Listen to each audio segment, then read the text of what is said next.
ओम नमः सिद्धेभ्यः। अहिंसा परमो धर्म की। आचार्य गुरुवर श्री कुंद कुंद भगवान की। आचार्य गुरुवर श्री ज्ञान सागर मुनि महाराज की।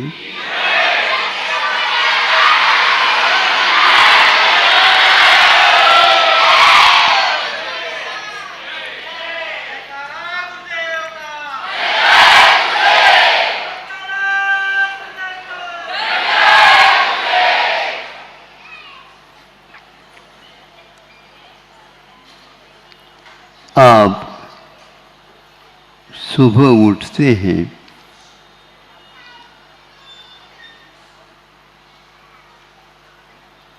तो आमोद प्रमोद के साथ उठते हैं। आपका आलस दूर हो जाता है। शारीरिक परिस्थितियाँ जिसकी ठीक नहीं उसको भी आराम सा लगता है। श्वासोच्छ्वास की प्रक्रिया बहुत ही सुदृढ़ होकर के चलना प्रारंभ कर जाते हैं।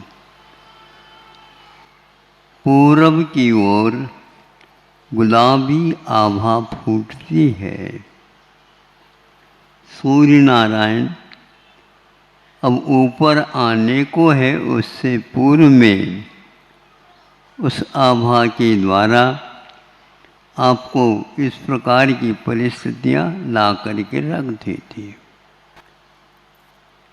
यह एक प्रकार से प्रत्येक व्यक्ति अब 12 घंटे के लिए अपने सुख शांति स्वास्थ्य आदि की अपेक्षा से वह अपना योग्य कार्य करना प्रारंभ कर देता है। यह गुलाबी आभा पूर्व की अपेक्षा से कही गई। एक सूर्य की आभा जो कि अस्ताचल की ओर जब वह होता है उस समय में भी उसकी प्रखरता आदि सब समाप्त हो जाती है और वह भी लालिमा फूटती रहती है। वह लालिमा और सुबह की लालिमा में कोई अंतर ऊपर से देखने से नहीं रहती, किंतु एक लालिमा थकावट की प्रतीक है। वह सोने की इच्छा रखता है, बेहोश होने की इच्छा रखता है, थक गया है। लाली तो दोनों में एक है, लेकिन परिणाम दोनों के एक नहीं। एक सोने के लिए प्रेरित कर रहा है और एक जागने के लिए प्रेरणा दे रहा है। एक प्रकार से अज्ञान की गोद में जा रहा है और एक ज्ञान की गोद में से ऊपर उठता हुआ रहता है। बहुत अंतर है। सूर्य एक है, आभाएं भी गुलाबी के अपेक्षा से एक है।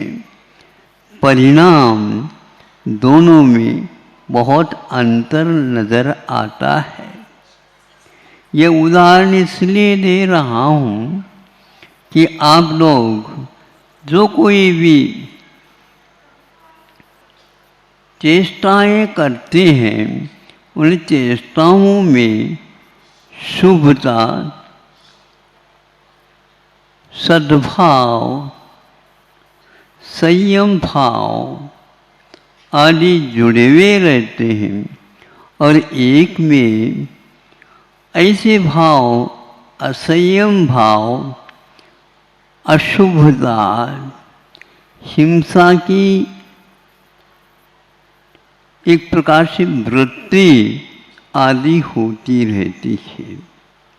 चेष्टाएं दोनों में होती हैं, किंतु एक चेष्टा नरक निगोध आदि के लिए कारण होती है और एक चेष्टा सीधे मुक्ति तो नहीं देती है, किंतु स्वर्ग तक ले जाती है।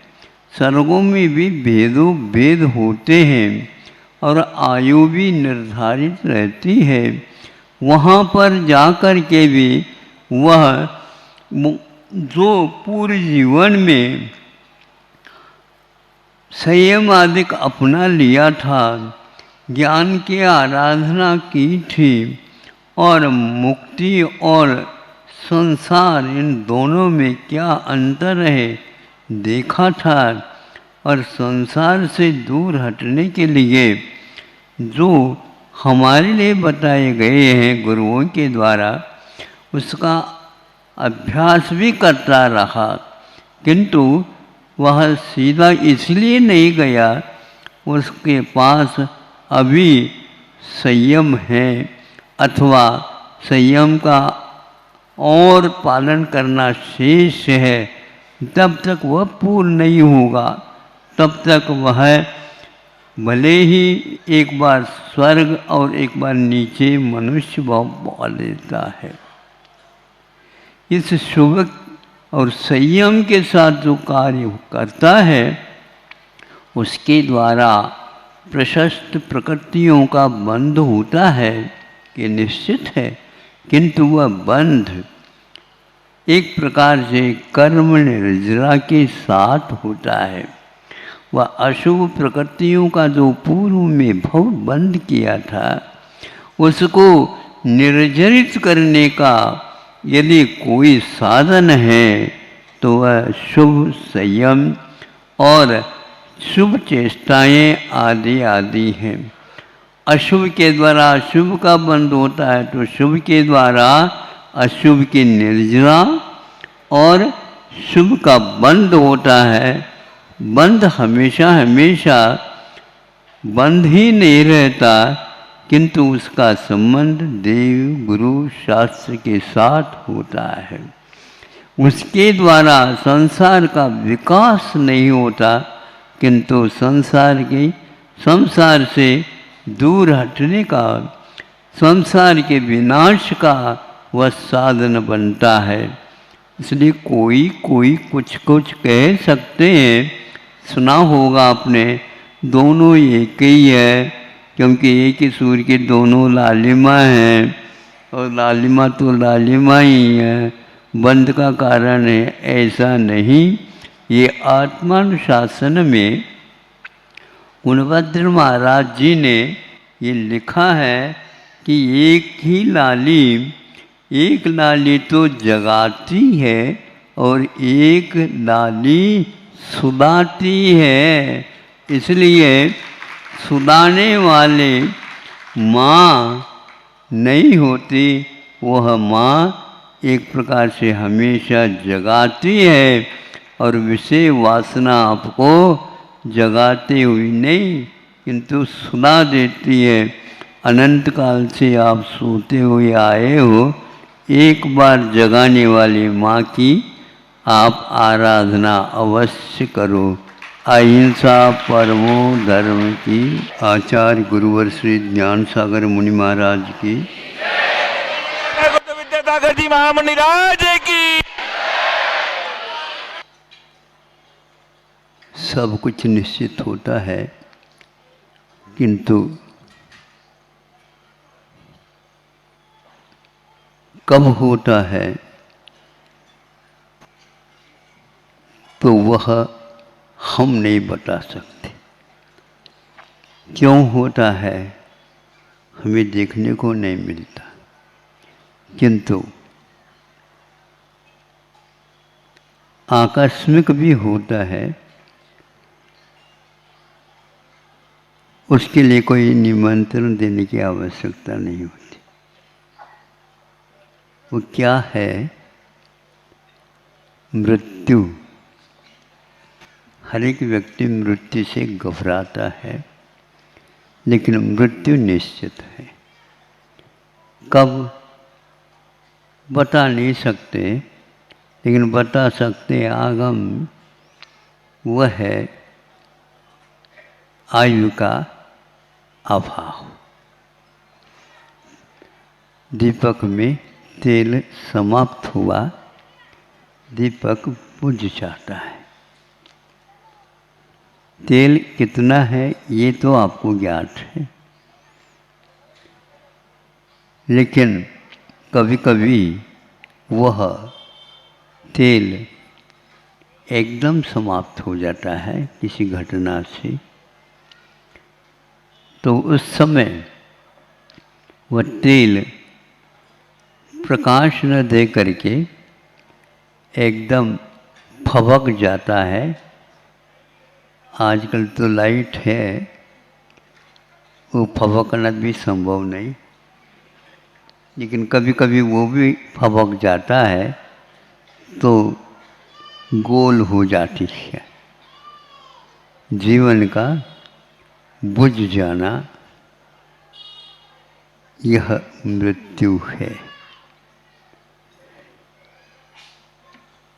इसलिए गाड़ी स्टेशन पर आने वाली है, लेकिन कभी कभी पहले भी आ जाती है और कभी कभी विलंब से भी आती है। कभी कभी दिन के 12 बजे न आकर के रात के 12 बजे आ जाती है। भारत में ऐसा घटित होता है। मृत्यु भी इसी प्रकार होता है, लेकिन कभी आयु की वृद्धि हो करके मृत्यु नहीं होती है। ये आप लोगों को हमेशा ध्यान में रखना चाहिए। ऐसी घटनाएं होती हैं रोग आदि के निमित्त से, आकस्मिक भय के निमित्त से। बेटे हैं और एकदम में गर्जना हो गई, उस गर्जना इतनी हो गई तो आप घबरा गए, मृत्यु हो गई। इसको आप क्या कर सकोगे बताओ?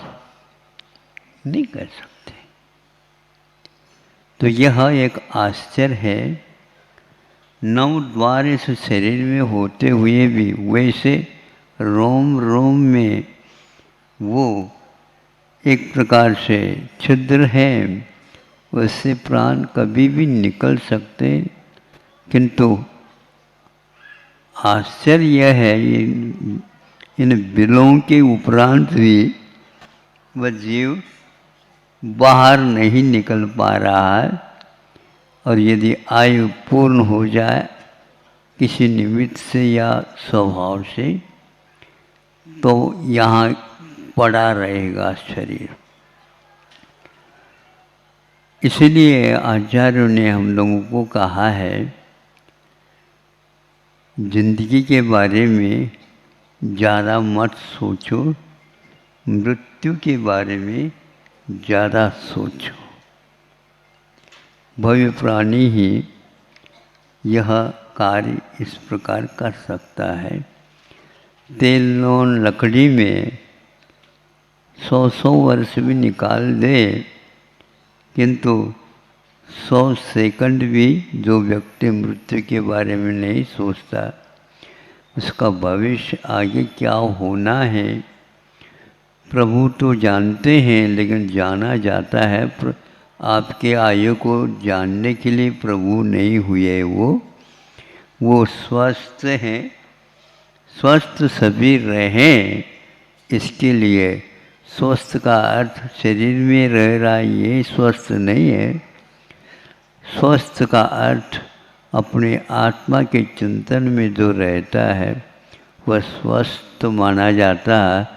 बाकी सब पर की चिंता में जो लगे हैं या पर की रक्षा में लगे हैं, वे हमेशा हमेशा अस्वस्थ हैं। आप आश्वस्त हुई जाइए, आप अभी अस्वस्थ हैं। विश्वास कर लीजिए मेरे कहने से नहीं, किंतु आगम के करने से आप हमेशा हमेशा मृत्यु कभी भी आ सकती है। स्टैंडिंग क्या है ये हमें मालूम नहीं है। दिन में भी लाइट लगवाना एक आम तौर से होने लगा। इसलिए आप लोगों को सोचना चाहिए, जितना सूर्य एकमात्र पर्याप्त होता है, आपके प्रकाश से केवल क्या मिलने वाला, कुछ नहीं मिलने वाला। इसलिए व्यवस्थापक लोगों ने तो कई बार कहा है, आप भूल जाते हैं अथवा भूलने की बीमारी आप लोगों को हो गई है। कुछ बातें एक बार कहना पर्याप्त होता है, लेकिन आप लोगों के लिए बार बार ये बोलते हैं ना, ये आगे क्या बोलते हैं आप लोग? नहीं नहीं नहीं, बार बार हाँ, अनुमोदन बारंबार।